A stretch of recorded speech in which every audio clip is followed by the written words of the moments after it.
പയ്യാമ്പലത്ത് sister സെലിൻ്റെ കല്ലറയിലാണ്. ഈ സെലിൻ സിസ്റ്ററിൻ്റെ കല്ലറ ഇവിടെ ഒരു ചാപ്പലിലാണ് ഉള്ളത്. പിശാചുമായിട്ട് ഫൈറ്റ് ചെയ്ത ഒരു വ്യക്തിയാണ് സിസ്റ്റർ സെലിൻ. സിസ്റ്റർ വലിയൊരു അത്ഭുതമായി മാറുന്നത് ആകെപ്പാടെ 35 ദിവസമാണ് സിസ്റ്ററായിട്ട് ജീവിച്ചത്.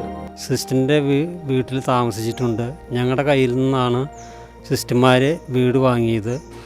ഞങ്ങൾ ആ വീട്ടിൽ താമസിക്കുമ്പോൾ എൻ്റെ അമ്മ ഉറങ്ങിക്കിടക്കുമ്പോൾ വെളുത്ത ഡ്രസ്സ് ഇട്ട് ഒരാൾ വന്നിട്ട്, ഒരു സ്ത്രീ വന്നിട്ട് എൻ്റെ അമ്മയോട് പറഞ്ഞു, എൻ്റെ വീടാണിത്, നിങ്ങളെന്താണ് ഇവിടെ നിൽക്കുന്നതെന്ന് ചോദിച്ചു. അപ്പോൾ എൻ്റെ അമ്മയ്ക്ക് ആകെ ഒരു സംഭ്രമമായി. അമ്മ അത് എൻ്റെ അപ്പനോട് പറയുകയും ഞങ്ങൾ മക്കളായ ഞങ്ങളോട് എല്ലാവരോടും പറയുകയും ചെയ്തു.